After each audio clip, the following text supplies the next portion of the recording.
All right, everybody, welcome back into the Leaning Into Leadership podcast. This is episode 218, and I'm going to begin with a question today. What do a pocket knife, a fire starter, and a 1-pound coffee can have to do with school leadership? Well, on today's episode, we head to Ketchikan, Alaska, where Sherilynn Boehlert, principal of Schoenbar Middle School and a finalist for the NASSP's National Middle School Principal of the Year, shares how her school's decades-old student survival trip inspired a powerful leadership metaphor. What's in your can? From building a legacy of trust and shared leadership to hiring for culture and embracing community, Sheri unpacks the essential tools she believes every leader needs, not just to survive, but to thrive. This is a conversation about courage, continuity, and crafting school culture that endures. I absolutely love this conversation. Can't wait to share it with you. So let's get right to it with Sherilynn Boehlert. All right, everybody, welcome back into the Leaning Into Leadership podcast. Today, we continue our very special series interviewing the national finalists for NASSP's Principal of the Year program. And we are joined today by Sherilynn Boehlert, who is the principal of Schoenbar Middle School in Ketchikan, Alaska. Now, let me tell you this about Sheri. Not only is she the principal of Schoenbar Middle School, but previously she was the school's assistant principal and she's been an elementary school principal. Under her leadership, Point Higgins Elementary School was named a National Blue Ribbon School. Additionally, she was selected for the Arizona State University West's Leadership for Educational Entrepreneurs program. These accomplishments highlight her commitment to educational excellence and leadership. She has long focused on student-centered decision-making, inclusive leadership, and data-driven practices, which all foster collaborative environments in her work. Sheri, thank you so much for joining me here on the Leaning Into Leadership podcast. Awesome. Thank you, Darren. That's sounds great when you roll it all out there like that. It's not often that we have, our list of accomplishments played out. Thank you. Yeah. Well, if you think about it, I mean, it's, you don't go into the work for the recognition. You don't go into it, thinking about the accomplishments that you have reached. But sometimes it is kind of nice, and maybe we need somebody else to read our accomplishments list to us, but it is kind of nice sometimes to reflect. And we'll probably talk about this when we get into the meat of the episode, but certainly having to go through the process, and every state does it a little bit different as far as how you apply for the state principal of the year and that type of thing. But certainly it's a great reflective process for you to have to think about, yeah, that's right. I did lead that, or we did accomplish that as a team, or whatever the case may be. So Sheri, let's do this first before we get lost in the weeds. Two quick things. Number one, congratulations again on being the Alaska Middle School Principal of the Year. It's an awesome honor. And then just add to it, here comes NASSP knocking on the door. I understand Rhonda Zoe did a wonderful job of tricking all 6 of you middle school and high school finalists into getting on a Zoom for something you thought was totally different, which classic Rhonda Zoe. I love it. It's fantastic. But congratulations on that. And let's maybe have you share a little bit of your background, a little bit of maybe your leadership journey with our listeners and our viewers so that they're kind of framed for today's conversation. Great. Well, I think really probably the minute my feet hit the floor when I was born and grew up, like I was being primed for being in education and being, little did I know at that time, a principal. I grew up in an education family. My dad is principal. My brother was a teacher. My sister is a teacher. My other brother's a teacher. My mom worked at the school. So we really were surrounded by education my entire life. And it's kind of funny because when I was in college, I was like, oh, I'm not going to be a teacher. Everybody in my family is a teacher. Like, I'm not going to do that. So I kind of explored some other avenues. And then I was kind of like, oh, well, like, I guess I'm going to be a teacher. So I really like what I originally thought I was going to go into. And ironically, I had kept having all these different goals and plans, and then doors just kind of kept opening. I had gotten my degree and I wasn't I wasn't going to start teaching right away. I was going to make some money in Alaska and go travel. And then somebody retired like 3 days before school, and jobs never come open. So I took that position, and 32 years later, I'm with the same district in a different role, obviously, but have had a tremendous career and long-term continuity in the Ketchikan school district. So that's been really exciting. One of the things that I think has really benefited me as a leader is the fact that I have had lots of different experiences at different levels. So I taught for 12 years.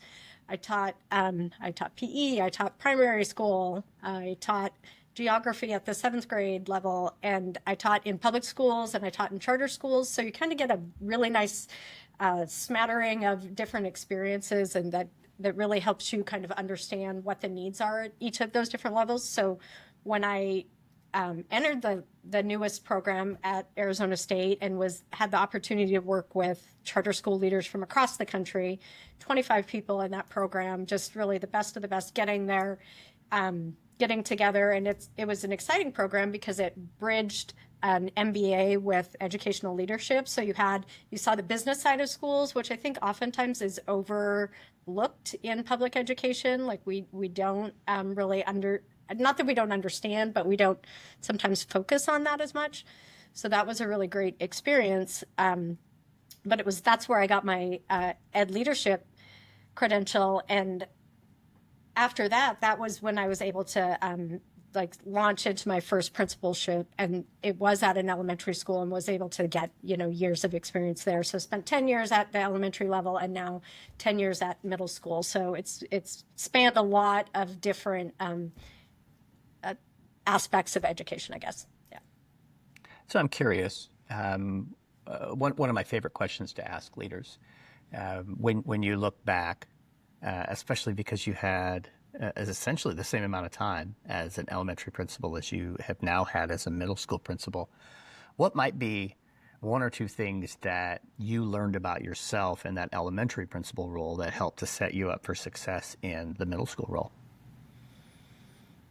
Wow, well, I think the importance of establishing relationships with families, with students first and foremost, but then with families. Like when you're in the elementary school, a lot of times here in Ketchikan, kids might come to that school in preschool or kindergarten, and they will be in the same school their whole elementary experience, right? So the importance of establishing a positive relationship with families from the onset, because you're going to be with them for a lot of years. So you really want to have a lot of that whole, you want to be invested with them and have that relationship with them.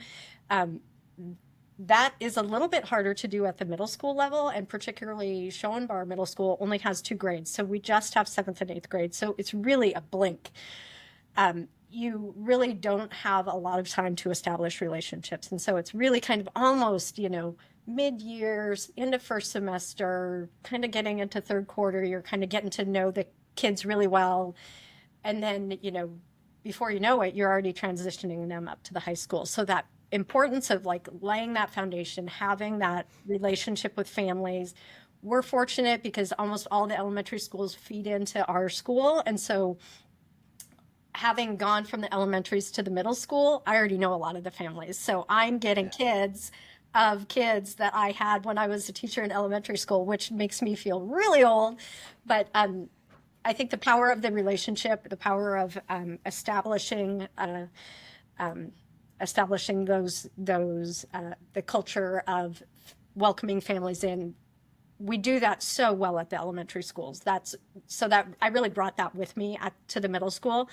The other piece that elementary teachers are just phenomenal at is meeting students' needs and differentiating, and they differentiate all day long, every content area.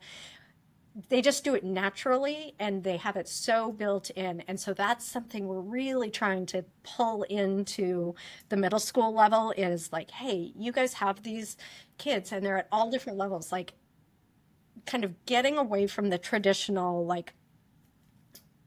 middle school, junior high, high school, where hey, this is where we're at, and we're teaching to the like middle and the masses, right? Right. Really kind of spreading that across and going, okay, if we know our kids are at all of these different levels, we can no longer count on having specialized support services to pull them out. We've got to meet them where they are. So how do we do that? How do we get away from like a set and get, sage on the stage sort of delivery and get Yeah. into kind of that differentiated approach, meeting kids where they are really, and really like leaning in on that relationship piece. So those are probably the two biggest things that we've been really trying to leverage.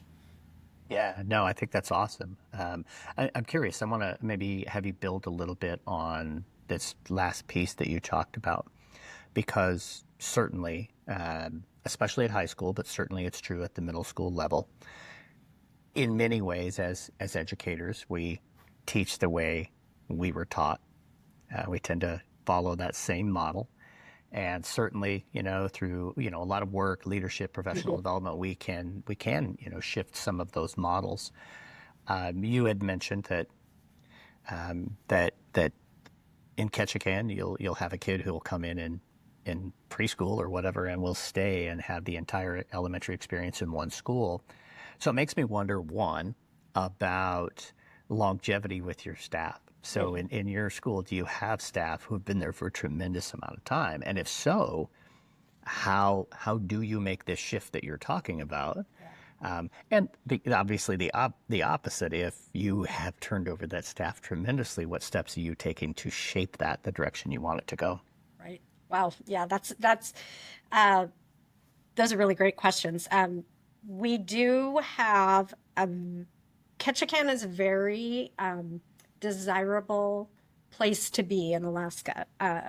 If you look at the state, and some people know where Ketchikan is and some don't. Like, so if you have that, I'm like, I don't know how to do this. The state, we're like down in the southeast part of the state here, right? We're like the bottom island, first city, about an hour and 40 minutes away from Seattle on a plane. So we're a rural community, but rural by most standards for the down south states, but not necessarily rural by Alaska, right? So we have, I like to say we're rural with a splash of urban. We have jet service, we have McDonald's, we have, today 5 cruise ships down at the dock.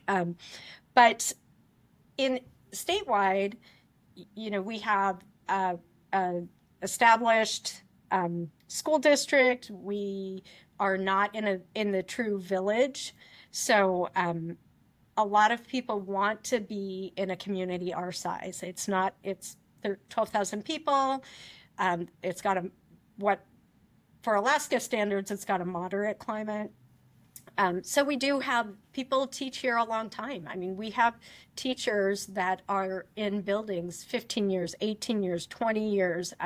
When I started my first position at Point Higgins, I followed a really senior administrator, and the staff there was a very senior staff. And I started in 2005 out there, and there were people who opened the school, which opened in 1986. So there was our first grade teacher taught first grade for 26 years in the same classroom. It was like we helped her clean her room, and it was like walking back in time. You could just take the bulletin board off, and then another one was behind there. It was like layers of, it was like going back in time.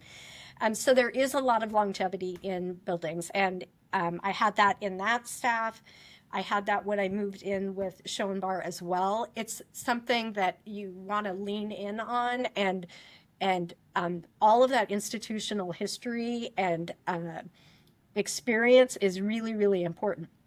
It's also, it also can be a little bit of a challenge at times if you're trying to move the needle and to move towards new ideas and modern technologies, and in today's day and age, like embrace, how do we handle cell phones? How do we handle AI? All of those things. So I think that there's a balance there, and if you are around long enough, and if you've been in buildings for 10 years, you're going to have a natural cycle of turnover, right? People move, people have babies, people retire, people resign. And I've had that's something that's been really amazing in my 2 different principalships, is like I've really had the chance to build my team and kind of like I draft my team, you have that going. And sometimes it is having conversations with people that are like, hey, this is our vision, this is the vision, this is where we're going. And that's not for everybody. So like, you're on the train or you're off the train. And if you want to be here, let's move in that direction. And if you'd prefer to be somewhere else, let's talk about how we can help facilitate that. Like, people transfer to different buildings, people move up to the high school, they move to different places. And I'm a big believer in getting people to be in positions that they want to be in. So if that's at a different school, how can I help you make that happen? If that's, hey, I just had a teacher that was actually one of my teachers out at Point Higgins. She was a special ed preschool teacher, fantastic teacher, amazing. Had kind of run her course, wanted to work with some older students. We had a couple different positions here that she was interested in that she wasn't the best candidate for, but then we had a math opening, and now she's teaching algebra and pre-algebra for us, and she is knocking it out of the park. And she's, you hire for fit and culture, and that's what we're working for. And we're building our team. We want continuity. We want people to be here. All of these things take time to get through. So like that longevity with teachers is, I think, the same thing that's a longevity piece with administrators. So you want somebody there that wants to be there, that isn't kind of climbing the like admin tower, that is going to see an initiative through from start to finish. So that's been exciting to be. It's one of the things that I love most about administration is like getting to have your team together, pulling a team together. Yeah. There's really, man, that's one of my favorite pieces too. And I'm so glad you brought that up. I mean, there's nothing like building your own team. Right. And putting the right people in the right seats where you believe they're going to have the best opportunity to thrive. Just like you talked about with the person who's now teaching math in your building that wasn't necessarily a fit for some other positions, but now you've got her in the right seat and she's absolutely knocking it out of the park, which is just absolutely fantastic. I want to get to talking about some of the work in your building and some of that stuff, but I have to go back. You said something in passing, but it was, man, folks, whew, truth bomb, 100% here from Sheri. You said, and I quote, hire for fit and culture. I don't even know if I'm going to give you a question on that. I'm just going to say, Sheri, tell me more. Oh, well, it's just when like, right, you're talking to people, you're talking to teachers, you're talking to admin assistants, you're talking to custodians. It doesn't matter what the position is. You're talking to people, and there's something that you catch when you're talking to them, and it's an energy that they have. It's something that they say. It's their ability to connect with the vision and the conversation you're having and the where you're headed. You just really, it's really. We can teach people content. It's something that I have tried to do as I have gone into different positions. And over time, I have taken opportunities that people really said, like, what are you doing? Why would you do this? Like, why are you leaving this position to go to that position? Like, what are you doing? And it's something that is inherent where you go like, it's just like your gut instinct goes like, I want to be involved with that, or I want to be involved with that person. That person's going to be a good fit for what we are doing. They get it. They can make a connection. They can make a relationship. They can talk to kids. And so I think over and over, I have found the most success with teachers. And I've had in 20 years, you have a lot of teachers come through your buildings.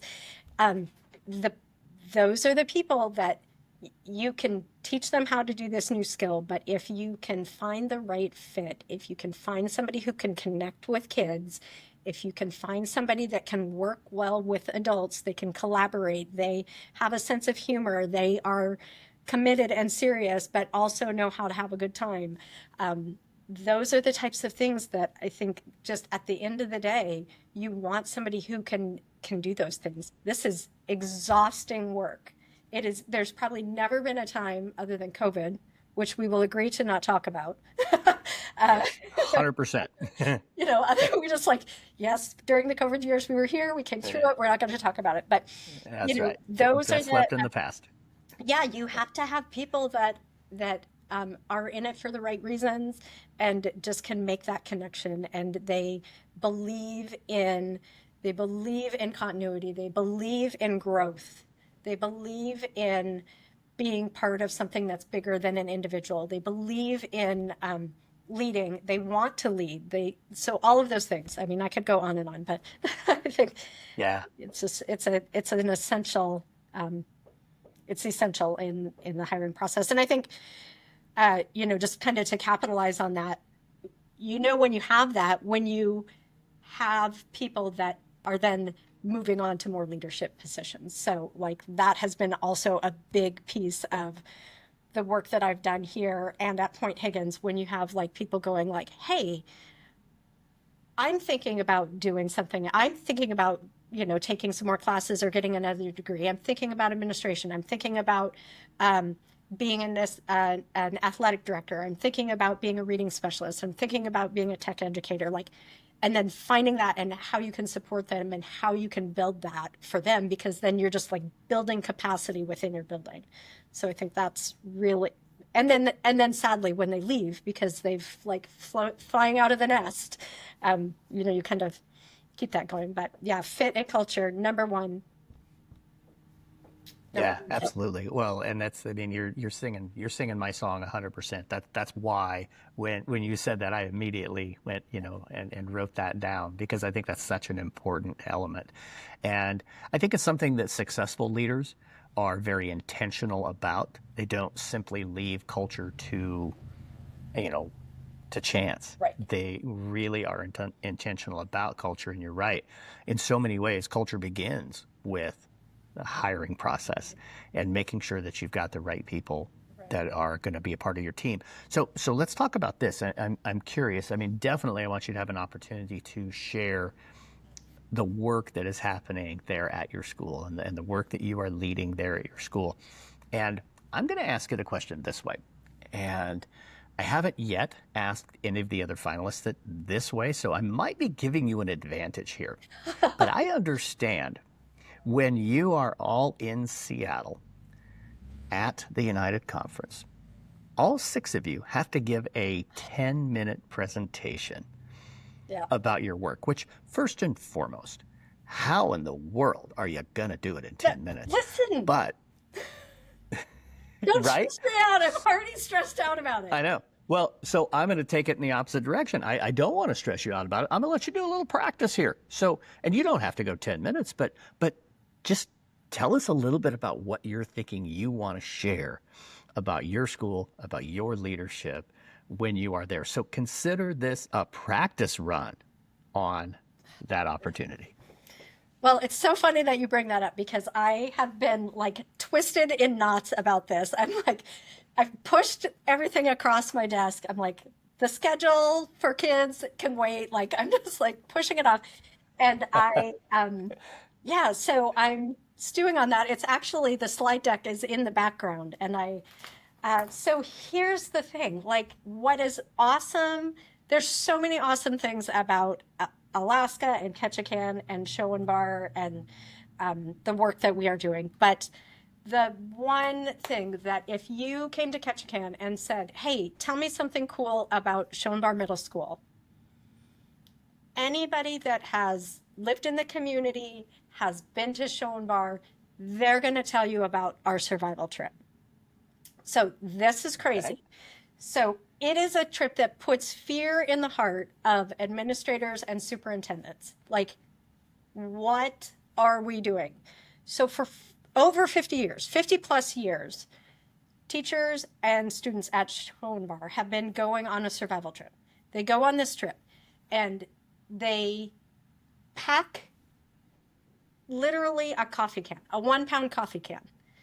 The kids do a bunch of classes in science. They learn about all the things that you need to be successful in a survival situation. Now, in today's society, you know, if you turn on the Discovery Channel, you're going to see 42 shows about Alaska and Alone and Survivor and the Outdoor Boys and all of the things. So our kids for over 50 years have been going on this trip. They pack the survival can. In the survival can, they have a pocket knife, they have fire starter, they have a little bit of rice, they have a little tiny first aid kit, they've got fishing hooks. Like, that's it. Like, this is what you need. These are the essentials you need, plus your skills that we've taught you, that if you get in a situation out there, if your boat breaks down, if you get stranded, if you're staying at a cabin and the weather's terrible and the plane can't come get you, you're going to be okay. You're going to be able to make it. You're not going to be comfortable. Make no mistake. It's not going to be great and cozy and dry, but you're going to live, right? So, so we've been doing this for 50 years. Our kids just went out in May. So it was the rainiest day on record since they've been keeping records when they were just out in May. It rained over 6 inches in one day. These kids are soaking wet. And when I say they go out, they're not like going down the block. We put them on a boat. We take them to another island. We don't even tell the parents where they're going. Like, who does that? Nobody does that. Like, who's signing this permission slip? We're going to take them to an undisclosed place. They're going to sleep in a piece of Visqueen that they have strung up as a shelter. They're going to eat gumboots and, like, you know, junk off the beach, sea cucumbers, beach asparagus. They're going to boil some water. They're going to start a fire, and then we're going to bring them back 2 days later. Crazy. But this can. As a former superintendent, I have to tell you that I'm like, ah. Our superintendent is like, why are we still doing that? I said, Michael, here's the deal. It's already hard to be a superintendent. You know, your longevity isn't that long. Cancel the trip and see how long you're here. Yeah, no kidding. Right. Yeah, that would change that very quickly. Nobody's canceling the trip. So the thread there is this can of essentials, right? So it's like, what's in your can? What's in your can are your tools that leverage your likelihood of living.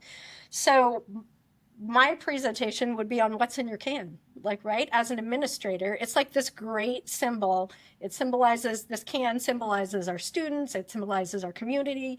It symbolizes the work we do as administrator. What's in your can? You have to have a survival can of tools. You know, you can only pack so much stuff in there, and there's a lot of little things that go around the big things, but you know, what are the big things in the can?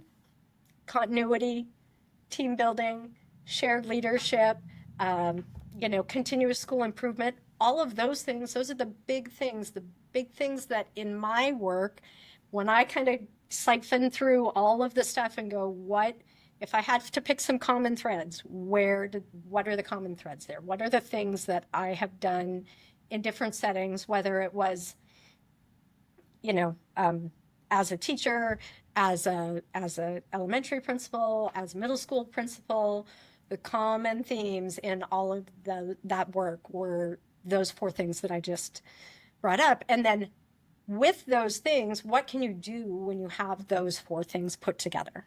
Like, what does that mean? Like, when you have a team that has some continuity, that's been together, it's established, you're headed in the same direction, you have trust, you have relationships, you're willing to have fierce conversations.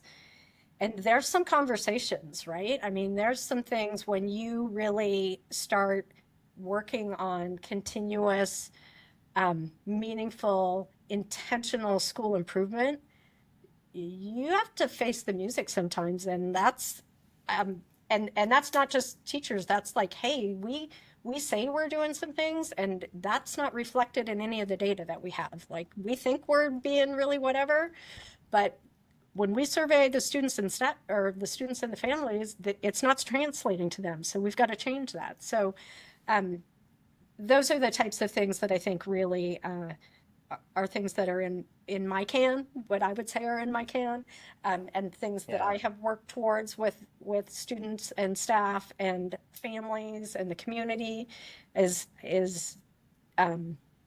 showcasing those, I don't know, different pillars or tools, and then leveraging them with whatever initiatives that we have going on. So, and then I would talk about, and then I've, I mean, when I was out at Point Higgins, you had mentioned earlier in the introduction that we were a Blue Ribbon school, and that was a tremendous honor to be there. And to go through that process. And the thing that you don't see when you see you get the Blue Ribbon Award and you get to go, and that's really awesome. And we had the banners, and I was just out at Point Higgins the other day, and I was like, the banner's torn. How come they haven't fixed the banner? So you have those banners, but what you don't see is the 3 years of work before that, where we had significant declining enrollment. We had transitioned from just a public school to a public school whose SES now qualified us for Title I. So the work that we were doing to meet the needs of having lost 40 or 50 or 60 students and having to go from single grade classrooms to multi-age classrooms, to have to writing a Title I school improvement plan, how do we do that? How do we maintain our culture? How do we do that? Because we were a team and because we had continuity and shared leadership, we all together did that work and were able to achieve that high academic achievement and be recognized as a Blue Ribbon, in spite of the fact that it was 3 of the most challenging years that we'd had. So we were together, and that was just one example of doing really amazing work. And the funny thing is if you talk to those teachers, I don't really know that they would articulate that they knew that they were doing the work that they were doing while they were doing it, right? Because at teachers' level, sometimes they're just hey, we're just doing what's best for kids. And so that's an example of one of the times that we did some really great things. So that's kind of that's the tangent I was heading on, or the direction I was heading. Yeah. I like it. I think it's absolutely the right direction to go. I love what's in your can. I really do. I love how you make that connection between what your kids are taking out on this survival trip and what are you doing as a leader in the role that you are in. And the you, not just meaning Sheri, but anyone as a leader. I think that's absolutely stellar. And like what happens always on this podcast, our time has absolutely flown by in front of our eyes. Yeah, amazing, right? So, Sheri, we're at that point where I'm going to ask you the same question I ask everybody here on the podcast. This is the Leaning Into Leadership podcast. So right now, Sheri, what are some things you're doing to lean into leadership? Wow. I think one of the things that is really the POY, my own family calls me the APOY, the Alaska POY, APOY. They're maybe you're going to be the NPOY. I said, I don't know. Maybe I am. Maybe it's stiff competition, good company to keep.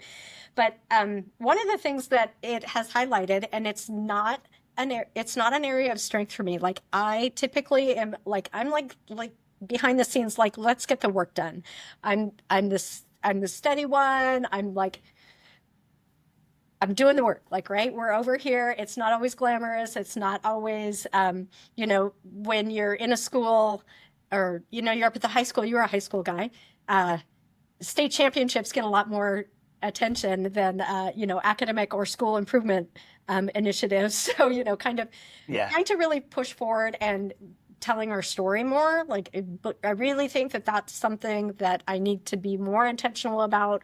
Not just not my personal journey, but our school journey, and what that means, and what that means for our students, what that means for our kids, what that means for our families and our community. But the other piece of that is that we've had a really tough year this spring.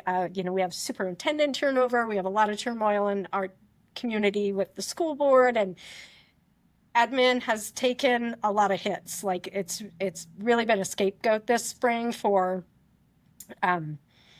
for a lot of different reasons. But I really want to help leverage the importance of strong administration, the absolute how essential it is to have continuity in leadership, how important it is to have enough leadership and have enough admin, and by highlighting what admin does and doing a better job of like, hey, this is the work we do, kind of expanding the importance of it, because I think oftentimes we can kind of go like, we don't want a class of 25 kids, right? But if we have all teachers and no admin, like what does that look like? So kind of finding that balance between how and letting them know how admin can support and really drives and makes the connections with improvement. I think that's kind of where I'm leaning right now, like the importance of that. No, I think that's outstanding. I really do. I think that's one of the big challenges, but also one of the pieces that when you do lean into it, that can bring a lot of joy to the job, being that one who's out there being the champion of your school, telling the story, sharing with people what really the truth of the role is and what's going on inside of the walls of your school. Man, this was such an awesome conversation. I'm so grateful that we had the time to sit down and spend a little bit of time together. Sheri, if people want to get in touch with you, if they want to reach out with you, if they want to connect with you on social media, what's the best way for people to connect with you? Well, the easiest way to connect with me is to either follow Schoenbar Middle School on Facebook, social media, Schoenbar Middle School. They can check out the school district website. I don't have a large social media presence personally that I support, but those are the best ways to connect with us is reach out, website. Lots of information about the survival trip. Google Schoenbar survival trip. There's a couple great documentaries out there about it. We're in the Atlantic magazine. Reach out. Would love to share more. Darren, if you have other episodes, have me back. I didn't even get to tell you about the stuff we're doing right now at Schoenbar. So, oh yeah, absolutely. Yeah, we'll definitely have to have you back on the show without question and have you talk about some more of those things. Folks, we're going to put all that stuff down in the show notes so you can go check out Schoenbar. You can go check out Sheri and her district there in Ketchikan. Man. Again, Sheri, congratulations and best of luck with not only the presentation, but with the outcome there in Seattle in July. And thank you so much for joining me here on Leaning Into Leadership. Darren, it was a pleasure. Thanks for joining us, or thanks for having me, I guess. And, hopefully, are you going to Seattle? Unfortunately, this year I don't get to be there. I have actually a gig I have with another district that will keep me from being in Seattle. So eventually I will get to meet all of you guys in person at maybe an NASSP event. Awesome. Thanks for having me. We'll talk again soon, I hope. All right, everybody. Thank you again so much for joining me here on the show. I really enjoyed my conversation with Sherilynn Boehlert, just like I have with each and every one of the individuals who are finalists for both the National Middle School Principal of the Year and the National High School Principal of the Year. I'm really enjoying this mini series, if you will. We're halfway through it. I hope you are enjoying it. Reach out, let me know, share some comments with me, maybe share some things on social media that you're hearing from these amazing school leaders. As always, folks, I appreciate you. Thank you so much for joining me here on the Leaning Into Leadership podcast. Get out there, have a Road to Awesome week.